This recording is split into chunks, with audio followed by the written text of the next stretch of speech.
Oke, tak merupakan satu pertunjukan yang berasal dari puisi saya.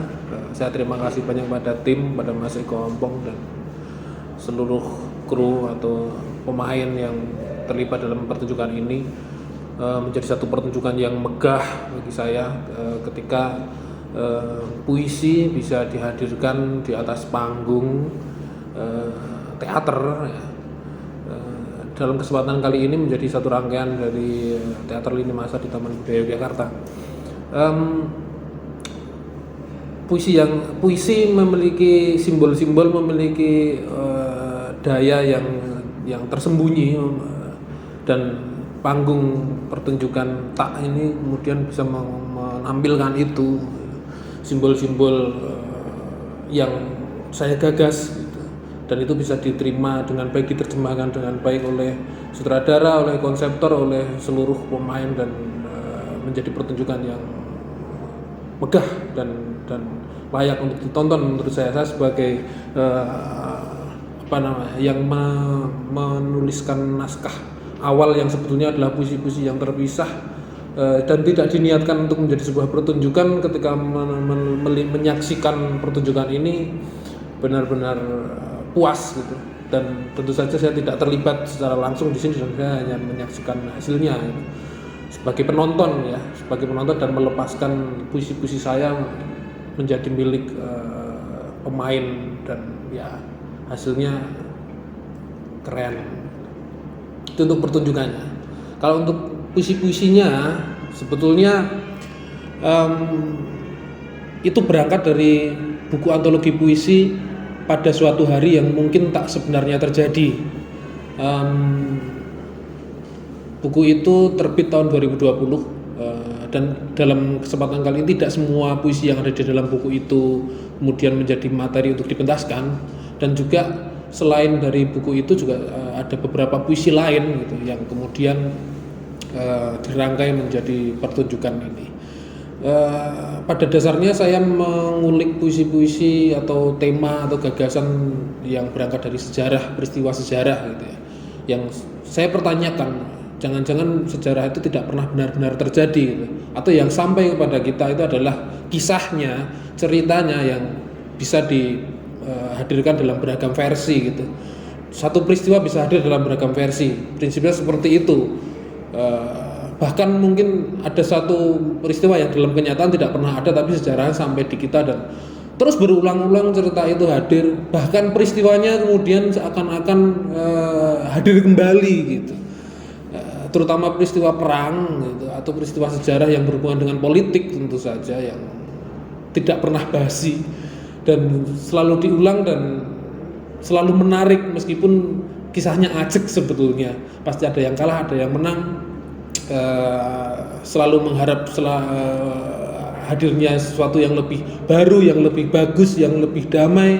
Tapi pertanyaannya, untuk mencapai kedamaian kenapa kita harus berperang, harus saling melukai dan sebagainya? Jadi paradoks gitu ya. Jangan-jangan semua ini hanya ilusi gitu. Kemenangan tidak pernah ada, kekalahan juga demikian gitu. Kedamaian apalagi gitu. Kita berada di ruang simulakra yang ya omong kosong gitu. Nonsense gitu. Begitulah titik awal saya berangkat menulis puisi itu, dan akhirnya puisi itu berjodoh dengan teman-teman dari studio Teater Yogyakarta dan menjadi satu pertunjukan yang layak mendapatkan tepuk tangan. Keren. Terima kasih.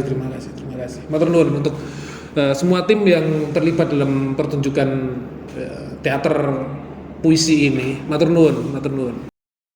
Pertama kali saya ketemu Latif tuh ngobrol-ngobrol, sebetulnya tidak ada niatan untuk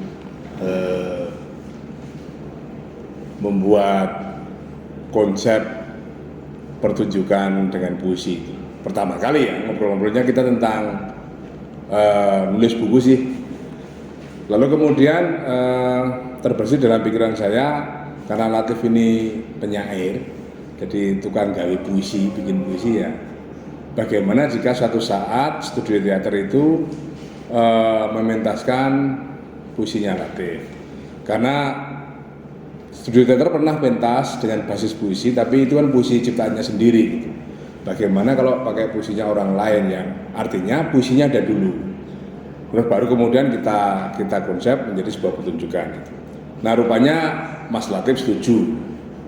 Baik Mas, nanti besok saya berikan puisi-puisi saya gitu. Oke, tidak nunggu waktu lama, datanglah puisi itu, lalu kemudian saya baca, terus kemudian mulai saya reka-reka kira-kira ini mau seperti apa ya, karena memang puisinya terpisah-pisah betul, tetapi puisi kan memiliki bahasa yang tidak, kalau bahasa Jawanya itu nggak ngelegeno gitu, jadi bahasanya itu penuh simbol gitu, dan saya suka hal seperti ini karena di dalam pikiran saya apa yang berupa simbol itu kan memiliki kemerdekaan gitu. Jadi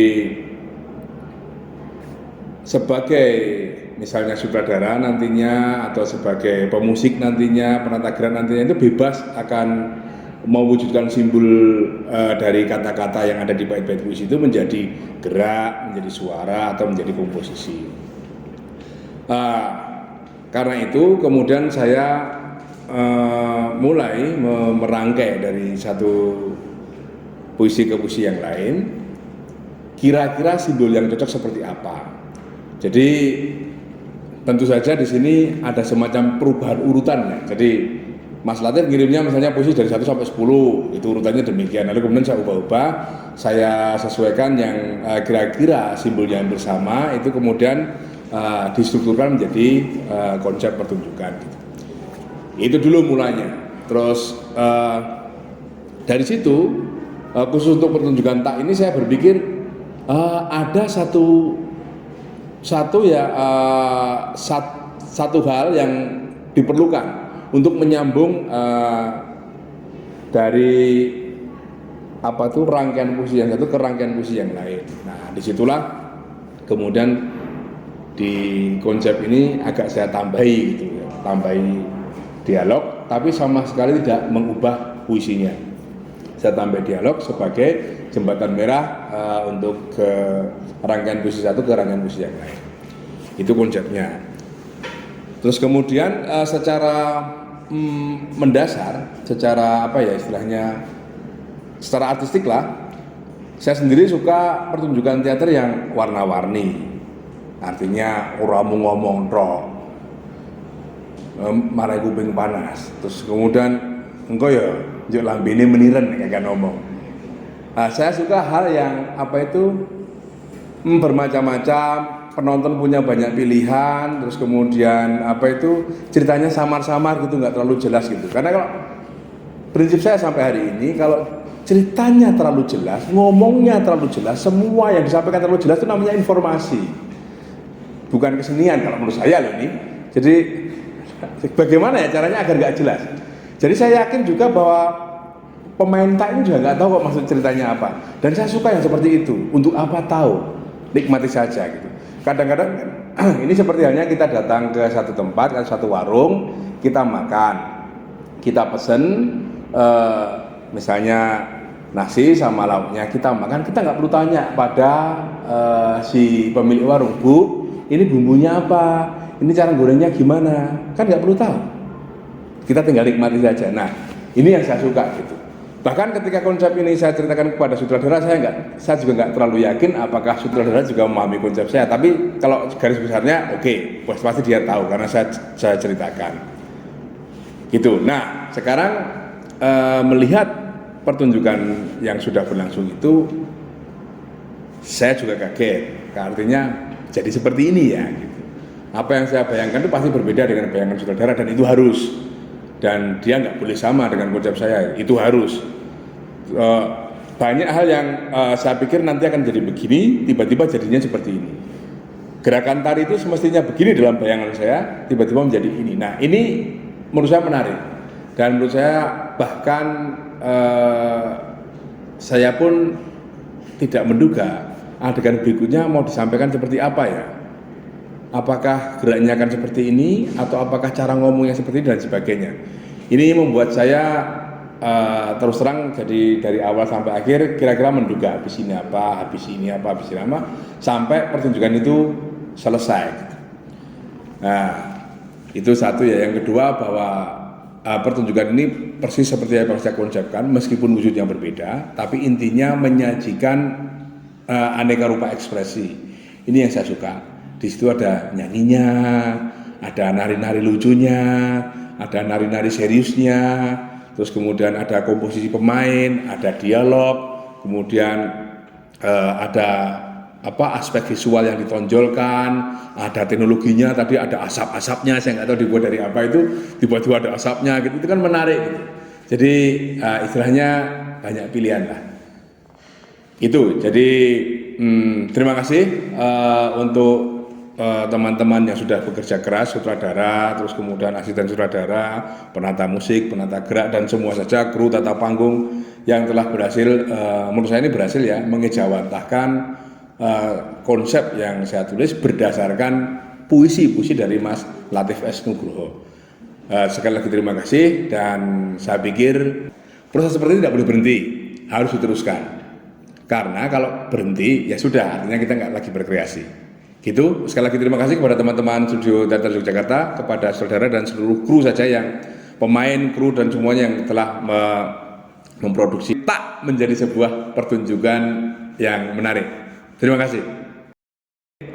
Halo, terima kasih sebelumnya sudah menjadikan bagian ini sebagai bagian dari dokumentasi.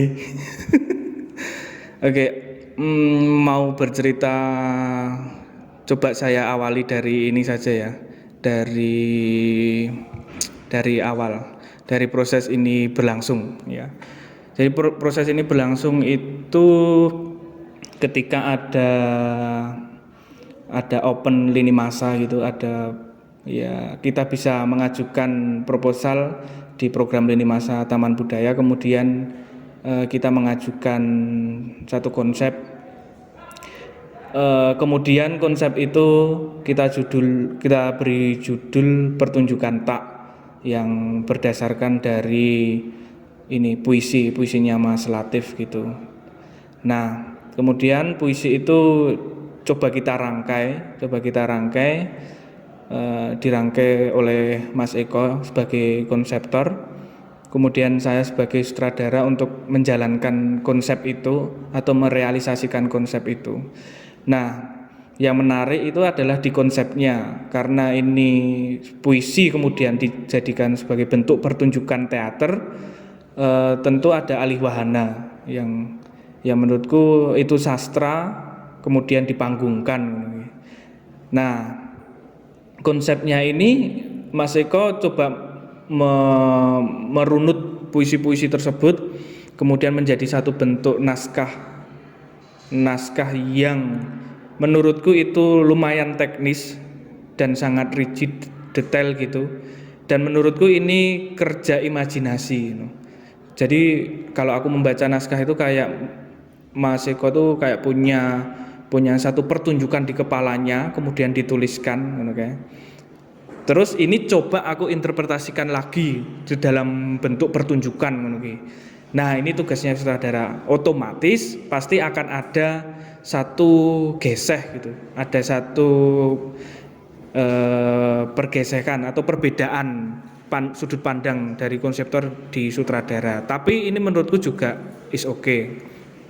Nah, yang menjadi menarik kedua lagi itu adalah konsepnya ini itu kita mencoba mencikapi pandemi yang kita harus berjaga jarak, protokol kesehatan, dan lain sebagainya, yang itu di saat pandemi ini memang sangat terbatas. Yang pertama adalah kita tidak boleh bersentuhan. Nah, pertunjukan ini coba untuk menghadirkan itu, bagaimana aktor itu, para pemain itu tidak bersentuhan sama sekali. Kemudian setelah itu latihannya pun 50% kita coba benar-benar daring. Jadi memang latihannya itu bisa dikatakan 50% itu baru kita ketemu. Mungkin bisa dihitung itu sekitar 5 kali pertemuan ya, 5 kali pertemuan. Oh, nggak nyampe, sorry. 3 kali pertemuan full tim, full pemain. Yang selainnya itu cuma daring. Yo, kita menggunakan fasilitas Zoom, menggunakan fasilitas WhatsApp untuk latihan bersama ngono kae. Tentunya ini menjadi tantangan karena gimana caranya membuat teater yang benar-benar daring. Dalam tanda kutip daring itu ya proses latihannya daring dan cara membentuk adegannya pun daring. Sampai akhirnya kita harus ketemu 3 kali untuk menyatukan semua adegan itu. Oh ya, terus dalam pertunjukannya hasilnya aku merasa ini menjadi teater pembelajaran. Karena tidak semua pemain yang ada di pertunjukan tak ini pernah bermain teater. Jadi ya baru pertama kali ini bermain. Nah, ini kemudian para aktor pun tidak harus menjadi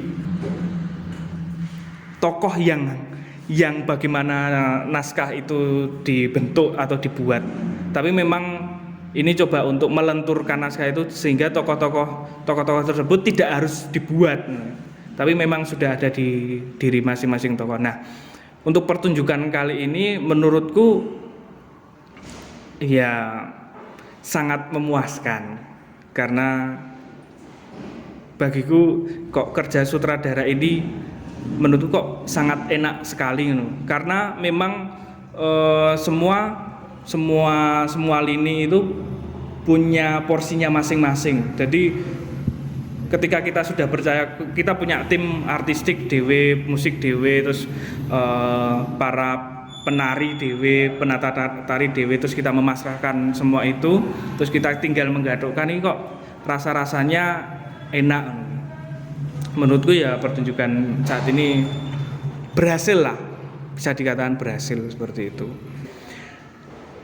Oke, suka dalam penggarapan tak ini suka dukanya ada, menurutku kita harus ora suka atau duka, tapi karena memang posisi pandemi seperti ini, bagaimana caranya kita tetap harus latihan meskipun biasanya ADW latihan itu ketemu intens gitu, sedangkan ini kita tidak bisa intens ketemu ngono kae.